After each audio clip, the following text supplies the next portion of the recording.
In the year 1237, having conquered the eastern world, the Mongol horde, the sons of Genghis Khan, unleashed their fury on the west and the land of the Rus. The Mongol horde was the greatest war machine in history. Tens of thousands of men on horseback, organized to murderous perfection. In just 3 years, they subdued almost all of Russia. In over 1,000 years of history, only the Mongols would ever accomplish that feat. They came in huge numbers. They came prepared for long-distance campaigns. Their campaigns would normally have between maybe 50,000 to 100,000, and if we're to believe some sources, well in excess of 100,000 soldiers. Mongol warriors trapped Russian armies and cut them to pieces. They captured Russian princes and held them hostage. They torched Russian cities and left them in ruins. In 1240, the Mongols' leader, Batu Khan, the grandson of Genghis Khan, laid siege to the soul of ancient Russia, the city of Kiev. His messengers sent a warning. If you surrender to me, you will be forgiven. If you resist, you will suffer greatly and perish cruelly. Kiev chose death. Refusing to submit to the invaders, the greatest city in the land of the Rus was reduced to a smoldering ruin. Some accounts claim that when the Mongols rode on to the west, they left Russia littered with the skulls of the dead. So began the reign of the Golden Horde. It would last for 2.5 centuries. The Mongols are going to create the largest contiguous land empire the world has ever known. They saw as almost part of their birthright, as almost part of their divine right, that they ought to rule as much as the world as possible. The leaders of the horde were Mongol warriors. Their soldiers were Eastern Turkic tribes. In time, the Russians would call them all Tatars.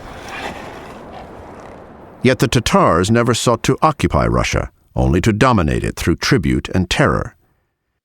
Their use of horror had been honed in the conquest of Asia. There are a number of instances where the Mongols in Central Asia would lead out parts of the population onto an open plain where they would systematically kill the population, sometimes decapitate them. Murderous Mongol yoke reduced the princes of Russia to underlings. To hold on to his throne, a prince came to the court of the Tatar Khan, literally cap in hand, to feed the horses of his overlords. After his humiliation, he would pay the Khan a lavish tribute, the price of princely power. So long as the Mongols got what they wanted, so long as they got the money and men which they required, then that was fine. They were not interested in any more. They were not interested in settling in Russia particularly. They were interested in what they could extract. It was a parasitic existence, but it's not in the parasite's interest to kill the host.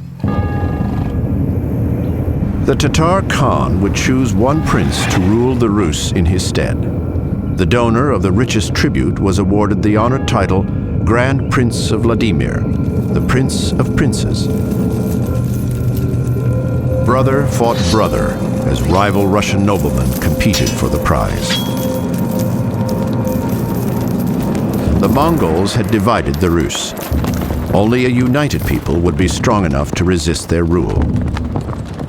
Over time, the lords of one city learned to hold the Mongols' favor, even though their city was an upstart, barely a century old. The city of Moscow. Moscow was founded as an isolated river outpost in the 12th century.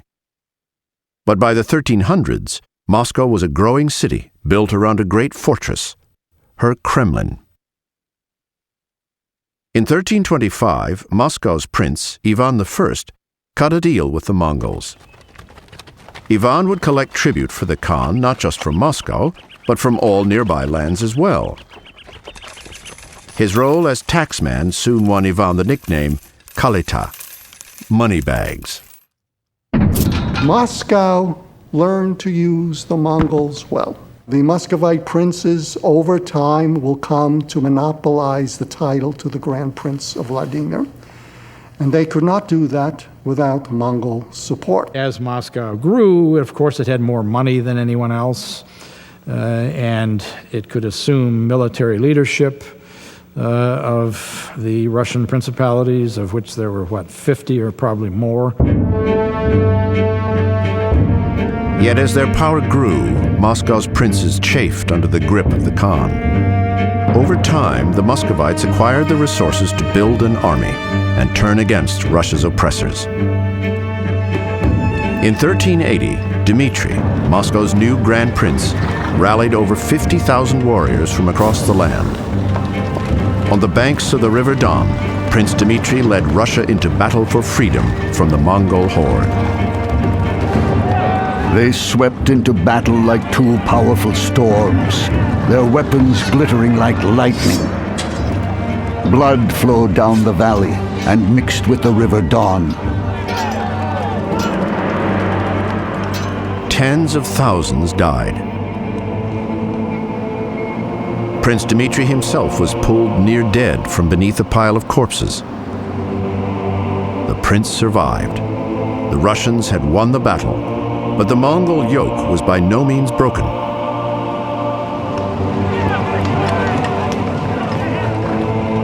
100 years of struggle for freedom had only just begun. There was no set-piece occasion on which the Russians said, "Mongols, you are going," and the Mongols said, "Oh no, we're not," and the Russians said, "Oh yes, you are," and the Russians then threw them out. The end of Mongol rule was a process, not an event. As internal power struggles splintered the Mongols into rival factions, Moscow rebuilt and grew. By the late 15th century, the wealth and power of Moscow's new Grand Prince, Ivan III, rivaled even the Mongol Khan. For 2.5 centuries, Russian rulers had paid the Khan for the privilege of power.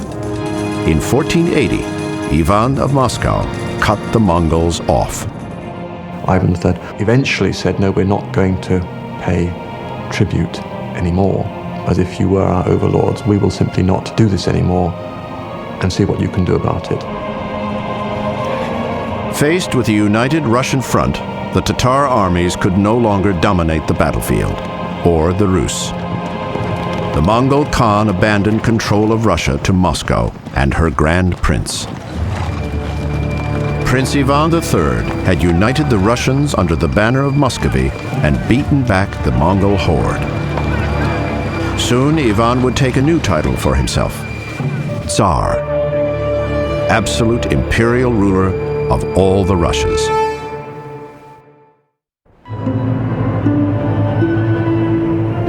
In 1453, Constantinople, the holy city of Orthodox Christianity, fell to Muslim invaders. The Eastern Roman Empire, Byzantium, was dead. A new empire, a new emperor, would soon arise. In the Orthodox Christian citadel of Moscow, Grand Prince Ivan III began to transform his dominion into a holy Russian empire. For centuries, the Byzantine double eagle had been the symbol of absolute authority. Ivan now claimed it as his personal emblem. To lift his line to imperial blood, he took a wife, Zoe, a niece of the last Byzantine emperor.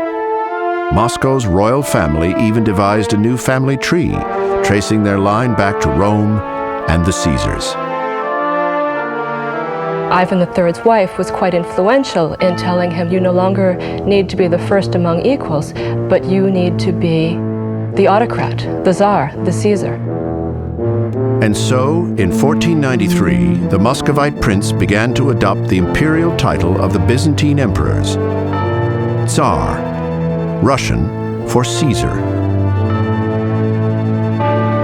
As Prince Ivan remodeled himself as a Russian Caesar, he remade Moscow and its Kremlin into a new Rome, an imperial, holy city. Ivan brought in the finest architects from Italy.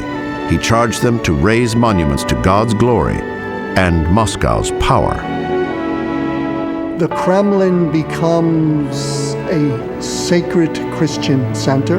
That is where the great cathedrals of Moscow are built.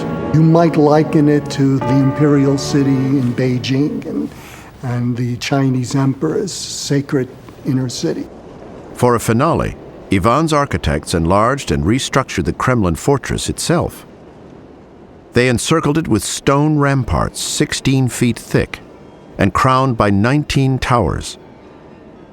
A royal city within the city, filled with palaces, armories, and churches.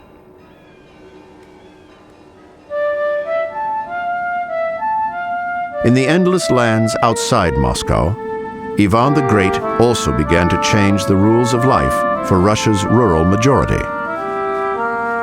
Once, peasants had been free to farm wherever they found open land. By paying tax or tribute, they could grow crops on fields belonging to noblemen or the church. If the land grew tired or taxes too heavy, the farmers moved to greener pastures. Tsar Ivan issued decrees crippling the peasants' traditional right to roam. Now, only once a year, in the depths of the frigid Russian winter, could peasants leave one landlord for the fields of another. The peasants were not yet serfs, slaves bound to the land, but Ivan had begun their journey into bondage. Ivan's death in 1505 would bring his son Vasily to the throne. And perhaps the most historic act Vasily Ivanich would make was not as an empire builder, but as a lover.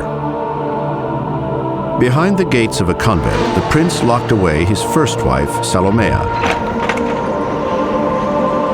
She had failed to give him a child, and so he took a new bride, Yelena. The Orthodox Patriarch of Jerusalem condemned Vasily's sinful second marriage. You will have a wicked son. Your states will be prey to terror and tears. Rivers of blood will flow. Your cities will be devoured in flames. The patriarch's fearful prophecy would prove all too true.